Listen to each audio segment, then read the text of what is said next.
Baiklah, Assalamualaikum warahmatullahi wabarakatuh. Perkenalkan, nama saya Amanda Dwi Putri dengan NPM C1C022067. Sebelumnya saya ingin mengucapkan terima kasih kepada kelompok 2, 3, 4, dan juga 7 yang telah membuat PPT mengenai 4 bab dari hukum bisnis. Nah, di sini adalah PPT rangkuman dari keempat materi yang telah 4 kelompok tersebut buat.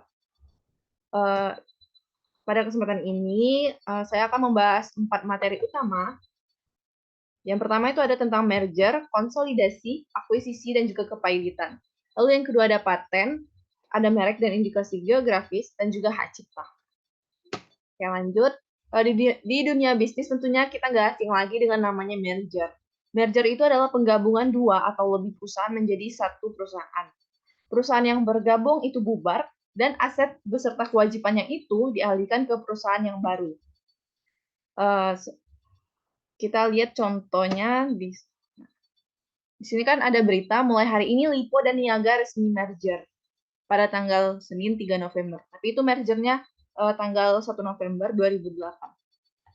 Di sini dikatakan bahwa PT CIMB Niaga Tbk resmi mengumumkan penggabungannya dengan PT Bank Lipo Tbk. Merger ini dilakukan setelah CIMB Group dari BHD membeli 51% saham Lipo Bank dari Santubong Investment pada tanggal 28 Oktober.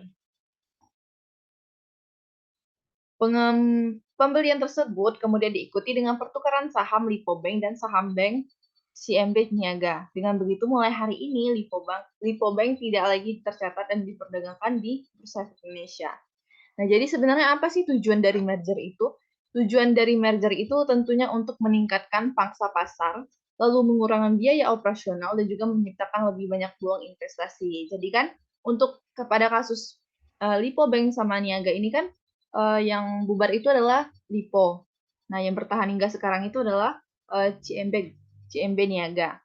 Nah, itu saham dari Bank Lipo itu nggak lagi diperjualkan.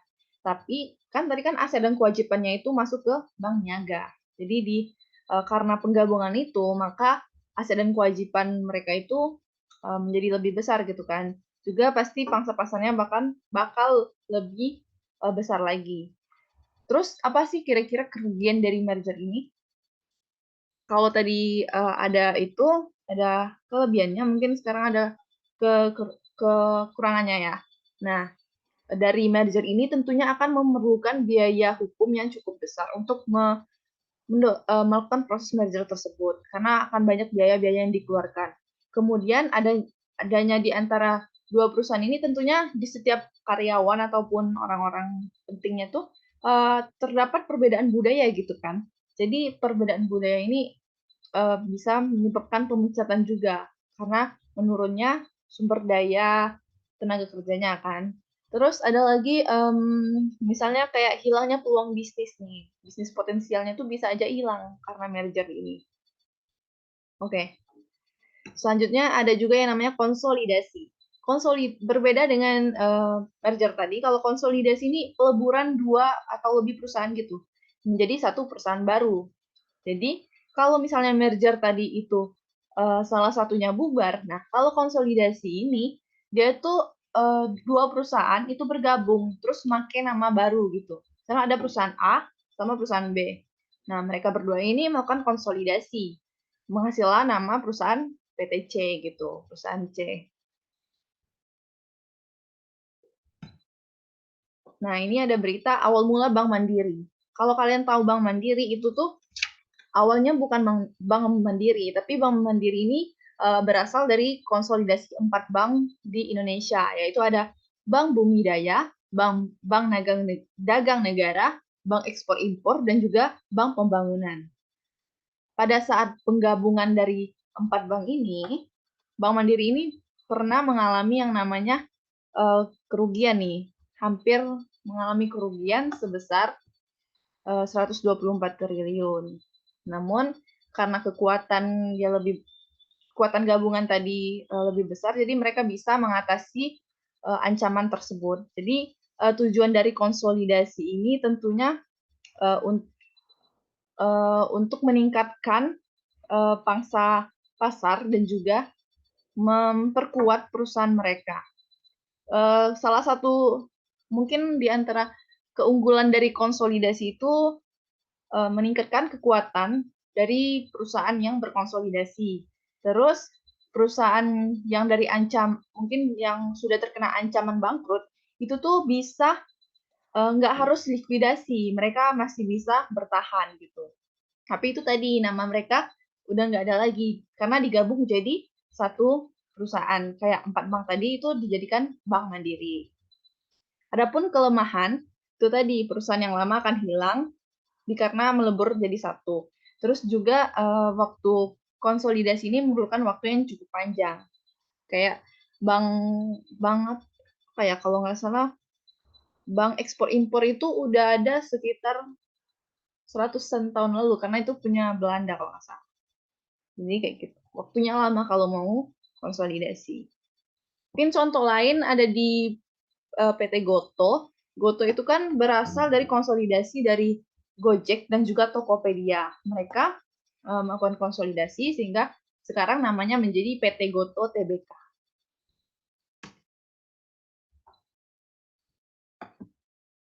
Oke, yang ketiga ada yang namanya akuisisi. Akuisisi ini adalah pembelian suatu perusahaan oleh perusahaan lain. Yang perusahaan yang diakuisisi itu masih ada, cuman dikendalikan oleh perusahaan yang mengakuisisi. Nah, ini ada berita XL Axiata dan Axiata Group mengakuisisi Linknet. Linknet ini kan dari Bank Lipo. Nah, diakuisisi oleh XL. Di sini Linknet itu nggak hilang, cuman Linknet ini menjadi kayak anak perusahaan dari XL. Jadi mereka tuh mengakuisisi lah istilahnya tuh, mengambil alih seluruh apa sih? Pokoknya Linknet itu udah menjadi kuasa dari XL. Mereka berhak mengatur perusahaan Linknet itu. Tujuan akuisisi tentunya untuk membuat bisnis itu menjadi lebih besar. Dan keunggulan yang lainnya itu memperluas pasar juga dan juga proses dari akuisisi ini juga lebih cepat daripada merger. Namun ada juga kerugiannya nih. Bukan kerugian sih, tapi kelemahan. Kelemahannya tuh biayanya tinggi dari segi administrasi dan modal. Terus ada juga risiko tidak bisa mengendalikan sumber daya dalam jumlah besar. Karena kan akuisisi tadi kan, dia kan kayak XL ini kan sebagai induk perusahaan, induk cabang gitu kan. Nah, berarti dia kayak punya banyak anak gitu kan. Nah, takutnya nanti si XL ini nggak bisa mengelola seluruh banyak-banyak anaknya yang banyak tersebut. Itu resikonya. Terus ada juga akulturasi budaya perusahaan yang terhambat. Lalu yang keempat itu ada kepailitan. Kepailitan itu adalah kondisi perusahaan yang tidak mampu membayar utangnya, yaitu ketika perusahaan dinyatakan pailit, maka perusahaan tersebut akan dibubarkan oleh pengadilan dan asetnya akan dijual untuk membayar utang. Jadi kemarin pernah ada itu sekitar bulan Juli tahun 2022 itu ada BUMN Istaka Karya itu dinyatakan pailit karena dia sudah hampir mengalami kebangkrutan dan tidak bisa lagi membayar utang-utangnya. Jadi makanya itu resmi dibubarkan dan semua aset BUMN Istaka Karya itu dijual untuk membayar utang.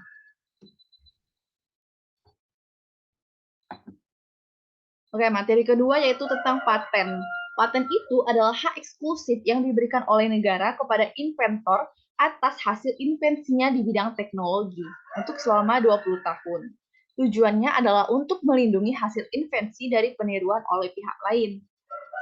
Nah, siapa saja sih yang bisa membuat hak paten itu?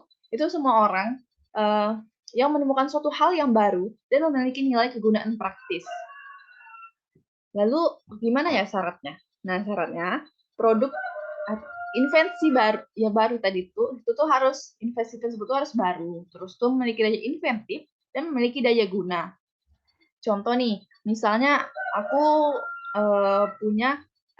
nemuin teknologi baru untuk mempermudah proses akuntansi misalnya kan.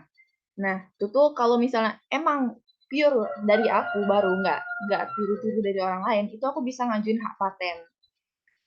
Tujuannya tadi itu supaya nggak ditiru oleh orang lain. Terus ada merek dan indikasi geografis.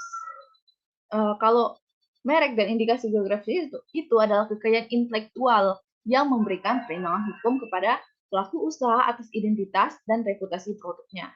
Untuk merek, itu mereka melindungi nama, logo, ataupun desain produk. Teman-teman pasti tahu yang namanya KFC kan? Nah, KFC itu merupakan salah satu contoh merek dagang. Jadi kan kalau KFC itu kan milik luar negeri itu kan. Nah, kenapa sih mereka ada di Indonesia? Terus apalagi di setiap daerah, hampir di setiap daerah itu pasti ada yang namanya KFC kan. Nah, itu tuh karena ada salah satu pengusaha yang membeli merek dagang dari KFC. Jadi mereknya itu bisa dengan perjanjian itu bisa dibeli. Dengan membeli merek tersebut mereka bisa membangun perusahaan membangun sebuah usaha dengan merek tersebut. Tapi itu tadi kalau misalnya si pengusaha ini tadi langsung aja make tanpa membeli hak merek tadi, nah itu pasti akan mendapatkan konsekuensinya. Terus kalau untuk indikasi geografis itu tuh melindungi nama suatu daerah atau wilayah yang dikaitkan dengan kualitas, karakteristik, dan juga reputasi suatu produk.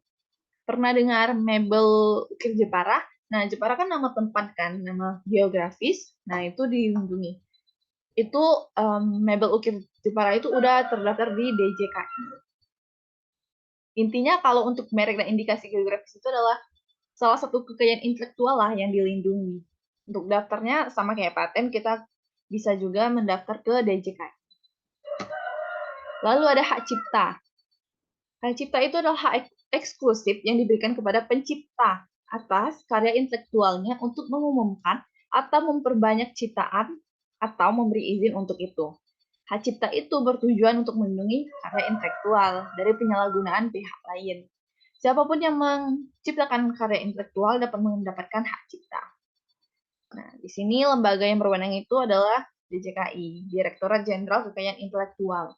Nah, DJKI ini teman-teman nggak hanya berwenang mengurus hak cipta, tapi juga paten, merek, indikasi geografis, terus termasuk hak cipta ini, dan masih ada banyak lain. Itu kalian bisa baca lengkap di DJKI.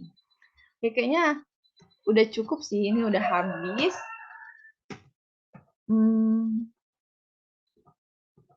Dan oke, sedikit kesimpulan ya. Merger, konsolidasi, akuisisi, dan kepemilikan itu salah satu proses penggabungan atau kalau merger itu kan penggabungan dua perusahaan, tapi yang perusahaan yang merger itu bubar dan aset dan kewajibannya itu berada di perusahaan yang utama. Lalu kalau untuk konsolidasi itu perusahaannya tuh nggak bubar, cuman bergabung menjadi satu perusahaan baru.